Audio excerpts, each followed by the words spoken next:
సుబహీ bank యొక్క సన్నని శబ్దం దూరంగా ఉన్న మసీదు మినార్ నుండి సమీర్ యొక్క నిద్రలోకి మొదటి అసౌకర్యం యొక్క సన్నని దారాన్ని తీసుకొచ్చింది.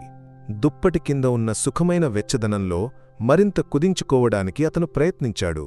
అయితే ఆ ప్రయత్నాన్ని ఓడించడానికి ఒక బొచ్చుతో కూడిన శరీరం అతని ఛాతీపైకి దూకింది. అది సాధారణ దూకుడు కాదు, ఖచ్చితమైన లక్ష్యంతో ఉన్నది. మ్యావ్. అది కిలుక్కి.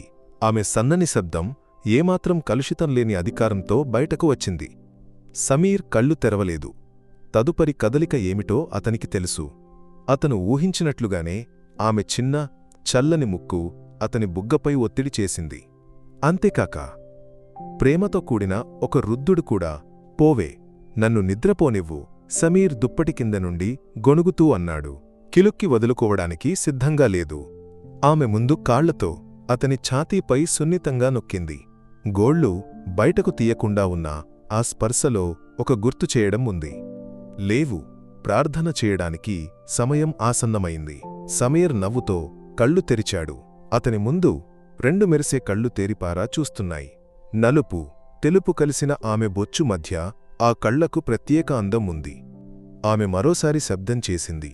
ఈసారి కొంచెం ఎక్కువగా కేకలు వేసింది. లేచాను పప్ప, ఇదిగో వస్తున్నా. అతను ఆమెను సున్నితంగా తడమి లేచాడు. కిలుక్కి సంతృప్తితో నేలపైకి దూకి తోకను ఆడిస్తూ గది తలుపు వైపు నడిచింది. సమీర్ లేచేవరకు ఆమె అక్కడే వేచి చూసింది. ఇది వారి ప్రపంచం. 30 ఏళ్ల వయసున్న ఎక్కువగా మాట్లాడని వైల్డ్ లైఫ్ ఫోటోగ్రాఫర్ సమీర్, అతని నీడలా అతనితో ఉండే కిలుక్కి. అతని ప్రపంచం కెమెరా లెన్స్ ద్వారానే.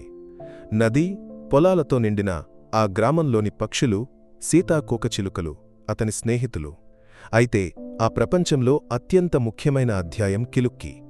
వుజు చేసి నమాజ్ మాట్ విస్తరించినప్పుడు కిలుక్కి కిటికీ అంచున స్థానం పొందింది. బయట తెల్లవారుజాము వెలుగు వ్యాపించడం మొదలైంది. సమీర్ ప్రార్థనలో మునిగిపోయాడు. అతని మనస్సు శాంతించింది. ప్రార్థన ముగిసిన తర్వాత అతను లేచినప్పుడు కిలుక్కి అతని కాళ్లవద్దకు వచ్చి రుద్దడం మొదలుపెట్టింది. ఆకలేసిందా నా కాంతారికి? అతను ఆమెను చేతిలోకి తీసుకున్నాడు. వంటగదిలో అమ్మ ఫాతిమా టీ కోసం నీళ్లు పెట్టింది. సమీర్ కిలుక్కిని కలిసి చూసినప్పుడు ఆమె నవ్వింది. ఇద్దరూ లేచారా? ఈమె నీ అలారమా? మరేమిటి? సమీర్ కిలుక్కికి ఒక గిన్నెలో పాలు పోసి ఇచ్చాడు. ఆమె ఆర్తిగా దానిని తాగడం మొదలుపెట్టింది. టీ తాగుతూ అతను తన ల్యాప్టాప్ తెరిచాడు. మునుపటి రోజు తీసిన కింగ్ఫిషర్ చిత్రాలను ఎడిట్ చెయ్యాలి. అతను పనిలో మునిగిపోయినప్పుడు ఎప్పటిలాగే కిలుక్కి టేబుల్ మీదకు దూకి ల్యాప్టాప్ కీబోర్డ్, స్క్రీన్ మధ్య ఉన్న స్థలంలో కుదించుకుంది. ఆమె సాన్నిధ్యం అతనికి ఒక భద్రతా భావన ఇచ్చింది. బయట త్రిస్సూర్ నగరం పూరం యొక్క ఆర్భాటాల వైపు నెమ్మదిగా మేల్కొనడం మొదలైంది. అయితే ఈ చిన్న ఇంటిలో సమీర్, కిలుక్కి యొక్క ప్రపంచం శాంతమై సంతోషంతో నిండి ఉంది. ఫాతిమా, ఓ ఫాతిమా! పొరుగింటి శారదమ్మ యొక్క గట్టిగా పిలిచే స్వరం విని ఫాతిమా వంటగది నుండి గుమ్మంలోకి వచ్చింది. ఆమె చేతిలో ఒక స్టీల్ గిన్నెతో కంచె పక్కన నిలబడి ఉంది. 70 సంవత్సరాలకు దగ్గరగా ఉన్నప్పటికీ ఆమె స్వరంలో ఏమాత్రం కొరతలేదు. ఏమిటి శారదక్క? ఉదయమే ఫాతిమా నవ్వుతూ అడిగింది. పూరం రాబోతోంది కదా, ఇంట్లో కొన్ని ఉన్నియప్పం చేశాను, ఇవి పిల్లలకు ఇవ్వు. ఆమె గిన్నెను కంచి ఆవల నుండి చాపింది. గిన్నె తెరిచినప్పుడు వేడి ఉన్నియప్పం యొక్క సుగంధం వ్యాపించింది. ఎందుకు కష్టపడ్డావక్కా? నిన్న నేను నెయ్యప్పం చేశాను, నీకు ఇవ్వడానికి ఉంచాను. ఫాతిమా గిన్నె తీసుకుంది. ఓ, అది సరే. పూరం మనందరికీ కదా. నీ కొడుకు ఫోటోలు తీయడానికి వెళ్తాడా? అతను ఇప్పుడు అదే పనిలో ఉన్నాడు. బాణసంచా, మేళమంటే అతనికి ప్రాణం. గతసారి తీసిన ఫోటో పత్రికలో వచ్చింది. ఫాతిమా ముఖంలో గర్వం నిండింది. వారి సంభాషణ మధ్యలోకి సమీర్ కెమెరాతో బయటకు వచ్చాడు. శారదమ్మను చూసినప్పుడు అతను నవ్వాడు. ఏమిటి శారదమ్మా, విశేషాలు? మంచి విశేషాలు కొడుకు. ఇవి నీకోసం. ఆమె ఉన్నియప్పం గిన్నెవైపు చూపింది. ఆహా, ఉన్నియప్పం. అమ్మా, నాకు 4 కావాలి. వారి మాటలు విన్న కిలుక్కి గుమ్మంలోని స్తంభం మీద గోళ్లతో గీరిపదును పెంచుతోంది. శారదమ్మ ఆమెను చూసి ప్రేమగా అంది. చూడు, ఆమె గాంభీర్యం. ఈ ఇంటి రాణిలా భావిస్తోంది. నది, పొలాలు సరిహద్దులుగా ఉన్న ఆ గ్రామం యొక్క చిత్రమలాంటిది. మసీదు, ఆలయం భుజం భుజం కలిసి నిలిచాయి. బాంక్ పిలుపు, ఆలయంలోని కీర్తనలు కలిసి గాలిలో ఒకటై అల్లుకున్నాయి. మనుషుల మనస్సులలో కూడా ఆ విభజనలు లేవు. రషీద్ యొక్క ఇల్లు అక్కడ నుండి ఎక్కువ దూరంలో లేదు. అతని తండ్రి, సమీర్ యొక్క తండ్రి మంచి స్నేహితులు. అయితే కొత్త తరంలోకి వచ్చినప్పుడు ఏదో మార్పులు జరిగాయి. సమీర్ కెమెరాను భుజంపై వేసుకుని బైక్ స్టార్ట్ చేశాడు. అమ్మా, నేను టౌన్ వరకు వెళ్ళి వస్తాను. పూరం సన్నాహాల కోసం కొన్ని ఫోటోలు తీయాలి. జాగ్రత్తగా వెళ్ళు కొడుకు, ఫాతిమా అంది. సమీర్ బయలుదేరడం చూస్తూ నిలబడిన శారదమ్మ ఫాతిమాతో అంది, మంచి కొడుకు, దేవుడు అతనికి మంచి జరిగేలా చూస్తాడు. ఫాతిమా మనస్సులో ఒక ప్రార్థన నిండింది. వారి గ్రామం యొక్క ఈ సౌహార్దం, శాంతి ఎప్పటికీ నిలిచి ఉండాలని. అయితే ఆ గ్రామం యొక్క శాంతిపై నీడ వేయడానికి రాబోతున్న కొందరి అడుగుల శబ్దాలు, సమీపంలోని నది ఒడ్డున మొదలైన విషయం వారికి తెలియదు. నది యొక్క వంపు తిరిగి అడవిలోకి వెళ్లే దారి ముగిసే చోట ఆ పాత తరవాటు ఇల్లు నిలబడి ఉంది. సంవత్సరాలుగా ఎవరూ నివసించని ఆ ఇంటిలో ఇప్పుడు కొత్త నివాసులు వచ్చారు. బయటి ప్రపంచం దీనిని గమనించలేదు. లోపలి పెద్ద గదిలో ధూళితో నిండిన నేలపై ఒక మాట్ విస్తరించి నలుగురు కూర్చుని ఉన్నారు. వారి నాయకుడు అమీర్ గంభీరంగా గదిలో నడుస్తున్నాడు. తెల్లని, పొడవైన ముఖంపై మండే కళ్ళు. అతని ప్రతి కదలికలో అధికారం, క్రూరత్వం స్పష్టంగా కనిపించాయి. అన్నీ సిద్ధంగా ఉన్నాయా? అమీర్ యొక్క స్వరం గదిలో మార్మోగింది. దాదాపు. బృందంలో ఒకడు సమాధానమిచ్చాడు. సామాన్లు అన్నీ సమకూరాయి. ఇప్పుడు వాటిని అమర్చాలి. సమయం వృధా చేయకు. పూరానికి ఇక కొన్ని రోజులే ఉన్నాయి. ఈసారి బాణసంచాను మనమే నిర్వహిస్తాం. ఈ ఊరు మండిపోవాలి. వారి ఆనందం వారి కన్నీళ్లుగా మారాలి. అమీర్ కిటికీ ద్వారా బయటికి చూశాడు. అతని కళ్లలో ద్వేషం మెరిసింది. తలుపు వద్ద ఒక నీడ కదిలినప్పుడు అందరూ ఆశ్చర్యంతో తిరిగి చూశారు. వచ్చింది రషీద్. చేతిలో పెద్ద పొట్లంతో భయంతో లోపలికి వచ్చాడు. అతని నీటి చెమ్మగిల్లింది. ఆహారం.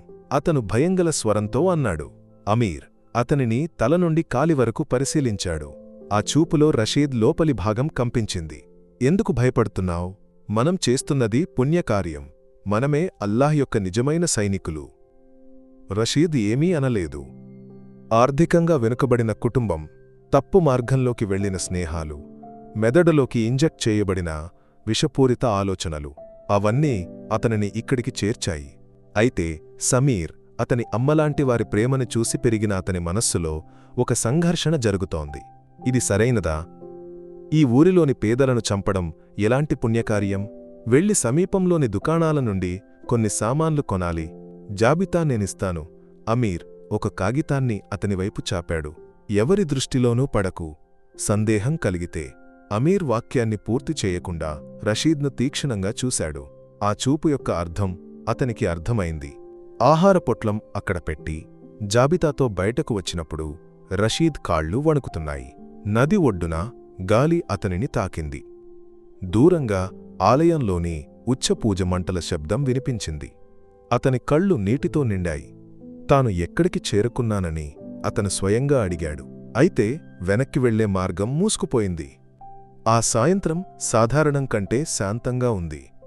సమీర్ తన కెమెరాను శుభ్రం చేయడంలో బిజీగా ఉన్నాడు. ఫాతిమా ఆవరణలో నీళ్లు చల్లుతోంది. కిలుక్కి తన సాయంత్ర సవారికి బయలుదేరింది. ఆమె ఆవరణలోని చెంబరత్తి చెట్టు వద్ద కొద్దిసేపు నిలబడి ఆ తరువాత కంచెదూకి పొరుగుగడ్డిలోకి నడిచింది. అది సాధారణ దృశ్యం కావడంతో ఎవరూ ఆమెను ప్రత్యేకంగా గమనించలేదు. గడ్డిలోని గడ్డిపోచల మధ్య ఆమె నడిచింది. ఆమె దృష్టి అకస్మాత్తుగా చెట్టుపై కూర్చున్న ఒక పెద్ద రాత్రి సీతాకోకచిలుకపై పడింది. అత్లస్ మోత్. సమీర్ దాని చిత్రాన్ని పొందడానికి చాలా కాలంగా ప్రయత్నిస్తున్నాడు. ఆసక్తితో నిండిన కళ్లతో కిలుక్కి ఆ సీతాకోకచిలుకను చూసింది. అది రెక్కలు విసిరి ఎగిరినప్పుడు ఒక క్షణం కూడా ఆలోచించకుండా ఆమె దాని వెనుక పరుగెత్తింది.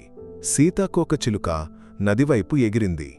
దారులు, ఇరుకు దారులు దాటి ఇళ్ల వెనుక భాగాల గుండా కిలుక్కి పరుగెత్తింది. ఆమె దృష్టి అంతా ముందు ఎగురుతున్న రంగురంగుల రెక్కలపైనే ఉంది.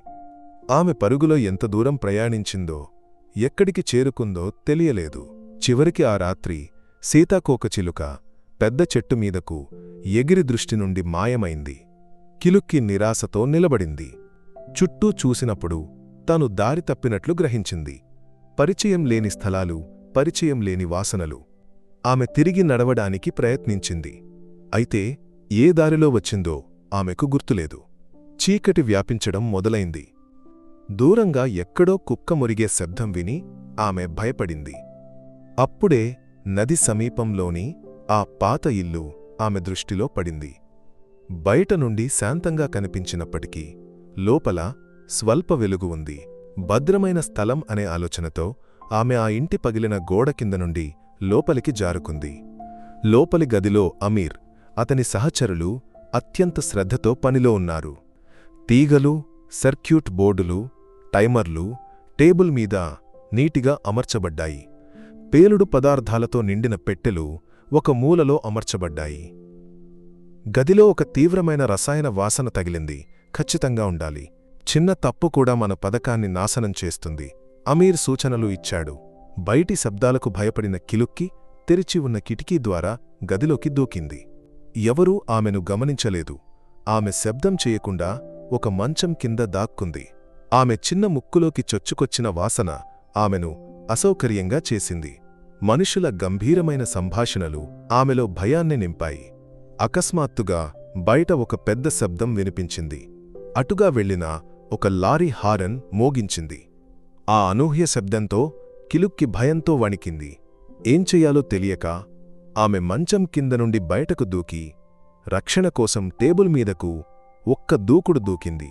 ఆ దూకుడులో ఆమె శరీరం తాకడంతో టేబుల్ మీద ఉన్న సర్క్యూట్ బోర్డులు కిందకు చెల్లాచెదురైనాయి.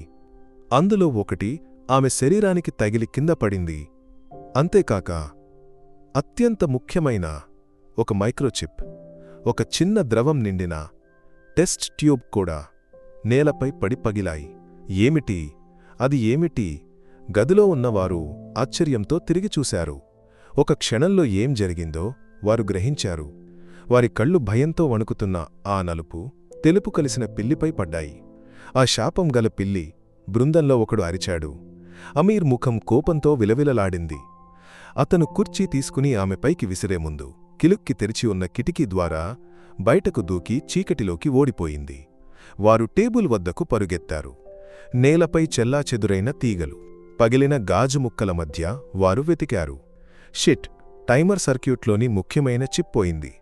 ఆ ద్రవం కూడా పోయింది. అమీర్ గోడపై గట్టిగా కొట్టాడు. ఇక కొన్ని రోజులే, ఇది లేకుండా ఏమీ జరగదు. అతని కళ్ళు చీకటిలోకి తీక్షణంగా చూశాయి. ఆ క్షణంలో ఆ చిన్న పిల్లివారి పథకం యొక్క గతిని మార్చిందని వారు గ్రహించలేదు. రాత్రి 8 గంటలు దాటింది. ఫాతిమా ముఖంలో ఆందోళన నిండింది. కొడుకు సమీర్, కిలుక్కిని కనిపించడం లేదు. ఆమె ఇప్పటివరకు రాలేదు. సమీర్ ల్యాప్టాప్ మూసివేశాడు. ఆమె ఇక్కడ ఎక్కడో ఉంటుంది అమ్మా, నేను చూసి వస్తాను. అతను బయటకు వచ్చి కిలుక్కి అని గట్టిగా పిలిచాడు. సమాధానం లేదు. అతను ఇంటి చుట్టూ పొరుగుగడ్డిలో అన్వేషించాడు. ప్రతి క్షణం గడిచే కొద్దీ అతని గుండెలో భయం నిండింది. ఆమెకు ఏదైనా ఆపద జరిగిందేమో. ఆమె ఇప్పటివరకు ఇలా ఆలస్యం చేయలేదు. ఫాతిమా స్వరం వణికింది. సమీర్ బైక్ తీసుకుని బయటకు వెళ్లాడు. గ్రామ దారులలో అతను బైక్ నెమ్మదిగా నడిపాడు. చీకటిలో ఆ చిన్న రూపం కోసం కళ్ళు అన్వేషించాయి. అతని ప్రతి పిలుపులో ఆశ, నిరాశ కలిసి ఉన్నాయి. ఒక పెంపుడు జంతువు కోల్పోయినప్పుడు వచ్చే నిజమైన బాధను అతను ఆ క్షణాలలో అనుభవించాడు. అతని ప్రపంచంలో ఒక భాగం విడిపోయినట్లు అతనికి అనిపించింది. అతని ప్రతి జ్ఞాపకంలో ఆమె చిలిపి ముఖం స్పష్టమైంది. రాత్రి బాగా ఆలస్యమైనా కిలుక్కి తిరిగి రాలేదు. సమీర్ అలసిపోయి ఇంటికి తిరిగి వచ్చాడు. అతని అమ్మ ఖురాన్ చదువుతూ గుమ్మంలో అతని కోసం వేచి ఉంది. వారి కళ్లలో అదే భయం ఉంది. ఆ రాత్రి ఆ ఇంటిలో ఎవరూ నిద్రపోలేదు. తెల్లవారుజామున ఎప్పుడో సమీర్ కొద్దిగా నిద్రలోకి జారుకున్నాడు. గుమ్మంలోని చాప కుర్చీలో కూర్చుని ఉన్నాడు. సన్నని కేకలు విని అతను ఉలిక్కిపడి మేల్కొన్నాడు. మ్యావ్! అది సాధారణ కేక కాదు. అలసిన, బలహీనమైన శబ్దం. అతను ఒక్కసారిగా లేచాడు. ఆవరణ గేటు వద్ద ఆమె నిలబడి ఉంది. కిలుక్కి. ఆమె రూపం చూసి అతని గుండె బాధించింది. శరీరమంతా బురద పట్టుకుంది. బొచ్చు ఒకదానికొకటి అతుక్కుపోయి మురికిగా ఉంది. ఆమె వణుకుతోంది. కిలుక్కి అతను పరుగెత్తి ఆమెను ఎత్తుకున్నాడు. ఆమె శరీరం వేడిగా ఉంది. అతను ఆమెను ఛాతీకి ఆనించినప్పుడు ఆమె బాధతో కొద్దిగా కదిలింది. నా బిడ్డకు ఏమైంది? ఫాతిమా కూడా మేల్కొని పరుగెత్తి వచ్చింది. కిలుక్కి యొక్క స్థితి చూసి ఆమె కళ్ళు నీటితో నిండాయి. సమీర్ ఆమెను లోపలికి తీసుకెళ్లాడు. ఒక గిన్నెలో పాలు పెట్టినా ఆమె తాగలేదు. నీళ్లను మాత్రం నాకింది. ఆమె సమీర్ ఒడిలో చుట్టుకుని ఎవరినీ దగ్గరకు రానియక భయంతో వణుకుతూ పడుకుంది. ఆమె కళ్లలో పరిచయం లేని భయం స్పష్టంగా కనిపించింది. ఆ రాత్రి ఆమె ఎక్కడ ఉంది? ఆమెకు ఏమైంది? సమీర్ మనస్సులో ప్రశ్నలు నిండాయి. కొద్దిసేపటి తర్వాత సమీర్ ఆమెను శుభ్రం చెయ్యాలని నిర్ణయించాడు. ఒక గిన్నెలో కొద్దిగా గోరువెచ్చని నీళ్లు తీసుకుని ఒక గుడ్డను తడమి ఆమె శరీరాన్ని సున్నితంగా తుడవడం మొదలుపెట్టాడు. ఆమె వ్యతిరేకించినా అతను ప్రేమతో ఆమెను శాంతపరిచాడు. ఆమె మెడ కింద ఉన్న బొచ్చు మధ్య ఉన్న బురదను తుడిచేటప్పుడు సమీర్ దానిని గమనించాడు. సాధారణంగా కనిపించని ఒక లోహముక్క ఆమె బొచ్చులో చిక్కుకుని ఉంది. అది ఒక తీగ లేదా సర్క్యూట్ భాగంలాగా అనిపించింది. అతను సందేహంతో దానిని తీసుకుని చేతిలో పెట్టుకున్నాడు. ఇది ఆమె శరీరంపై ఎలా వచ్చింది? అంతేకాక మరో విషయం కూడా అతను గమనించాడు. ఆమె శరీరం నుండి తీవ్రమైన వాసన వస్తోంది. కిరోసిన్ లేదా పెట్రోల్ కాదు, అంతకంటే తీవ్రమైన రసాయన పదార్థాలు కలిసినట్లుగా ఉన్న వాసన. అతను ఆ లోహముక్కను వాసన చూశాడు. అదే వాసన. అతని లోపల ఒక హెచ్చరిక గంట మోగింది. ఇది సాధారణ సంఘటన కాదు. ఆమె ఎక్కడో ప్రమాదంలో చిక్కుకుంది. ఆ లోహముక్క, ఈ వాసన. అతని మనస్సులో సందేహాల నీడలు పడ్డాయి. అతను ఆ చిన్న లోహముక్కను ఎవరూ చూడకుండా తన టేబుల్ డ్రాయర్లో దాచాడు. కిలుక్కి యొక్క భయానికి కారణం కేవలం కుక్కను భయపడడం లేదా దారి తప్పడం మాత్రమే కాదని అతనికి నిశ్చయమైంది. అదే సమయంలో నదీ ఒడ్డున ఉన్న ఆ పాత తరవాటు ఇంటిలో అమీర్ యొక్క కోపం అగ్నిపర్వతంలా ఊగిసలాడుతోంది. ఒక పిల్లి, ఒక నీచమైన పిల్లి కారణంగా మన పథకాలు తలకిందులయ్యాయి. అతను అరిచాడు. ఆ చిప్ లేకుండా టైమర్ పనిచేయదు. అమీర్ భాయ్, త్రిస్సూర్ టౌన్లో వెళితే బహుశా దొరకవచ్చు. కాని అది ప్రమాదకరం. బృందంలో ఒకడు అన్నాడు. అమీర్ కళ్ళు రషీద్ వైపు తిరిగాయి. భయంతో రషీద్ శరీరం స్తంభించిపోయింది. నీవు వెళ్తావు. అమీర్ అతని వైపు వేలు చూపాడు. నీవు వెళ్ళి ఆ సామాను కొని తీసుకురావు. నీవైతే ఎవరికీ సందేహం రాదు. ఈ ఊరివాడివి కదా. నేను నాకు భయంగా ఉంది, రషీద్ నీరసంగా అన్నాడు. అమీర్ అతని మెడను గట్టిగా పట్టుకున్నాడు. భయమా? నీ ఇంటివారిని గుర్తుందా? నీ అమ్మను, చెల్లిని? మేము చెప్పినది చేయకపోతే పూరం చూడడానికి వారు మిగలరు. ఆ బెదిరింపుతో రషీద్ తల్లడిల్లిపోయాడు. అతని కళ్ల నుండి కన్నీళ్లు కారాయి. వేరే మార్గం లేక అతను తల ఊపాడు. అమీర్ ఒక కాగితంపై ఆ ఎలక్ట్రానిక్ చిప్ యొక్క కోడ్ రాసి ఇచ్చాడు. వెళ్ళు. ఎవరి దృష్టిలోనూ పడకుండా కొని తీసుకురా. ఏదైనా సమస్య సృష్టిస్తే. రషీద్ ఆ కాగితంతో బయటకు వచ్చినప్పుడు అతని గుండె గట్టిగా కొట్టుకుంటోంది.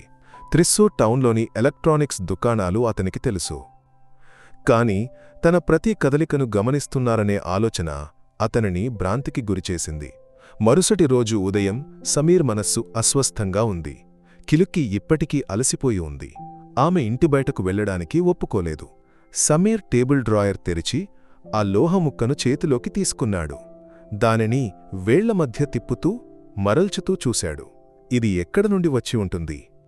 ఒక ఫోటోగ్రాఫర్ యొక్క సహజమైన ఆసక్తి, అన్వేషణ, ఆతృత అతనిలో మేల్కొన్నాయి. ఆమె ఎక్కడ ఉందో కనుగొనాలి. అతను కిలుక్కుని ఎత్తుకుని బయటకు నడిచాడు. రా, మనం కొద్దిగా తిరిగి వద్దాం, అతను ప్రేమగా అన్నాడు. ఆమె అతని చేతిలో కుదించుకుంది. అతను నెమ్మదిగా గడ్డిలో నడిచాడు. నిన్న ఆమె కనిపించకుండా పోయిన దారులలో అతను ప్రయాణించాడు. ప్రతి స్థలంలో అతను నిలబడి ఆమె ప్రతిస్పందనను గమనించాడు. నదివైపు తిరిగే దారిలో చేరినప్పుడు కిలుక్కి అస్వస్థత చూపడం మొదలుపెట్టింది. ఆమె అతని చేతిలో ఉన్నప్పటికీ కదిలింది. సన్నని స్వరంతో కేకలు వేసింది. ఏమైంది? అటువైపు వెళ్లడానికి భయమా? ఆమె భయం అతనికొక సూచన ఇచ్చింది. ఆ దిశలోనే ఆమె వెళ్ళింది. ఆ దిశలోనే ఆమెకు భయం కలిగించిన ఏదో జరిగింది. అతను ఆమెను శాంతపరిచి ఇంటికి తిరిగి నడిచాడు. కాని అతని ఆలోచనలు నది ఒడ్డునే ఉన్నాయి. అక్కడ ఏదో ఉంది. ఏదో అసాధారణం జరుగుతోంది. త్రిస్సూర్ స్వరాజ్ రౌండ్లోని రద్దీలోకి రషీద్ బస్సు నుండి దిగాడు. అతని గుండె గట్టిగా కొట్టుకుంటోంది. చుట్టూ ఉన్న మనుషులను అతను భయంతో చూశాడు. అందరూ తనను గమనిస్తున్నారా అని అతనికి అనిపించింది. చెమట అతని నీటిపై నుండి కారింది. అతను ఎలక్ట్రానిక్ సామాన్లు అమ్మే దుకాణాల వరుసవైపు నడిచాడు. అమీర్ ఇచ్చిన కాగితం అతని జేబులో తడిసిపోయింది. ఒక చిన్న దుకాణం ముందు అతను నిలబడ్డాడు. లోపలికి వెళ్లడానికి సంకోచించిన అతనిని దుకాణ యజమాని గమనించాడు. ఏమి కావాలి కొడుకు? అతను అడిగాడు. రషీద్ ఉలిక్కిపడ్డాడు. అతను వణుకుతున్న చేతులతో జేబు నుండి కాగితం తీసి అతని వైపు చాపాడు. దుకాణ యజమాని దానిని చూశాడు. ఇదా? ఇది సాధారణ సర్క్యూట్లలో ఉపయోగించేది కాదు. ప్రత్యేక ఐటెం. దీనికి ఎందుకు? అది నా ప్రాజెక్ట్ కోసం రషీద్ నీరసంగా అన్నాడు. అతని భయాన్ని చూసిన దుకాణ యజమానికి ఏదో అనుమానం కలిగింది. అయినప్పటికీ అతను లోపలికి వెళ్ళి ఒక చిన్న పెట్టె నుండి ఆ చిప్ తీసుకొచ్చి ఇచ్చాడు. 150 రూపాయలు. రషీద్ డబ్బు ఇచ్చి సామాను తీసుకుని పరుగెత్తకుండా ఉండడం కష్టమైంది.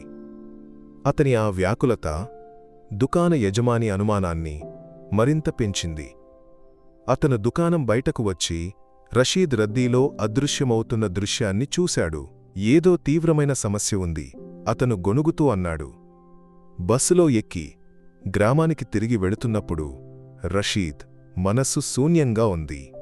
తాను ఒక హత్యాకాండ బృందంలో భాగమైపోయాడు. ఇక వెనక్కి తిరిగే అవకాశం లేదు. అతని కళ్ళు మళ్లీ నీటితో నిండాయి. మధ్యాహ్నం గడిచిన తర్వాత సమీర్ బైక్తో బయటకు వెళ్లాడు. అతని భుజంపై కెమెరా బ్యాగ్ ఉంది.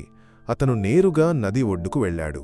కిలుక్కి భయం చూపిన ఆ స్థలం నుండి కొద్ది దూరంలో, ఎవరూ చూడని స్థలంలో అతను బైక్ను ఒక పక్కన పెట్టాడు. అతను నది ఒడ్డున నెమ్మదిగా నడిచాడు. అతని ఫోటోగ్రాఫర్ కళ్ళు చుట్టూ ఉన్న ప్రతి చిన్న మార్పును గమనించాయి. గడ్డిలో కొత్తగా ఏర్పడిన టైరు గుర్తులు అతని దృష్టిలో పడ్డాయి. అవి వ్యాన్ వంటి పెద్ద వాహనం యొక్కవి. ఈ అడవిలాంటి దారిలో ఒక వ్యాన్ ఎందుకు వస్తుంది? అతని కళ్ళు ఆ పాత తరవాటు ఇంటివైపు సాగాయి. బయట నుండి చూస్తే ఎవరూ నివసించే లక్షణం కనిపించలేదు. కాని ఎందుకో ఆ ఇంటికి ఒక ఊపిరి ఆడని భావన కలిగింది. అతను తన కెమెరాను బయటకు తీశాడు. టెలిఫోటో లెన్స్ ద్వారా అతను ఆ ఇంటి కిటికీలపై జూమ్ చేశాడు. ధూళితో నిండిన కిటికీ గాజుల మధ్య నుండి అస్పష్టమైన రూపాలు లోపల కదులుతున్నట్లు అతనికి అనిపించింది.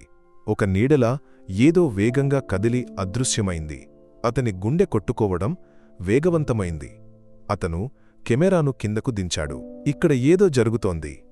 ప్రమాదకరమైన ఏదో ఒకటి. అతను ఆ స్థలం నుండి వెంటనే వెనక్కి వచ్చాడు. మరింత ఆధారాలు కావాలి. స్పష్టమైన చిత్రాలు. దానికోసం రాత్రి వరకు వేచి ఉండాలి. ఎవరూ ఊహించని సమయంలో రావాలి. అతను బైక్ స్టార్ట్ చేసి ఇంటికి తిరిగి వచ్చినప్పుడు తాను పెద్ద ప్రమాదంలోకి అడుగుపెడుతున్నానని అతనికి తెలుసు. కాని కిలుక్కి యొక్క భయంతో వణికిన కళ్ళు అతనికి ధైర్యాన్ని ఇచ్చాయి. సత్యాన్ని బయటకు తీసుకురావాల్సిందే. ఇంటికి చేరిన వెంటనే సమీర్ ఫోన్ తీసుకుని పోలీస్ కంట్రోల్ రూమ్ నంబర్ వెతికాడు. ఒక సాధారణ పౌరుడి బాధ్యతను నిర్వహించాలని అతను నిర్ణయించాడు. చాలాసేపు రింగ్ అయిన తర్వాత అవతలివైపు ఒక గంభీరమైన స్వరం వినిపించింది. Hello, police control room. Hello sir, నేను త్రిస్సూర్ సమీపంలోని ఒక గ్రామం నుండి మాట్లాడుతున్నాను. సమీర్ అన్నాడు. విషయం ఏమిటి? సార్, ఇక్కడ నది సమీపంలో ఒక పాత ఇల్లు ఉంది. అక్కడ కొంతమందిని అనుమానాస్పద స్థితిలో చూస్తున్నాను. ఏదో అసాధారణంగా అనిపిస్తోంది. ఏమిటి అసాధారణంగా అనిపించింది? సమీర్ ఒక క్షణం సంకోచించాడు. పిల్లి విషయాన్ని ఎలా చెప్పాలి? అక్కడ కొంతమంది అపరిచితులు ఉన్నారు. వారి ప్రవర్తనలో ఏదో తప్పు ఉంది. ఒక వ్యానొచ్చి వెళ్లడం చూశాను. మీకు అక్కడ ఏం పని? మీరు ఎవరు? అవతలి స్వరం కఠినమైంది. నేను ఒక ఫోటోగ్రాఫర్ని. సమీర్. ఓ సమీర్, వినడానికి ఏదో ఒకటి. ఏదైనా మేము చూస్తాం. ఫోన్ కట్ అయింది. ఆ సంభాషణలోని అవహేళన సమీర్కు అర్థమైంది. తన పేరు విన్నప్పుడు వచ్చిన మార్పు అతన్ని బాధించింది. అయినప్పటికీ పోలీసులు ఏదైనా చేస్తారని అతను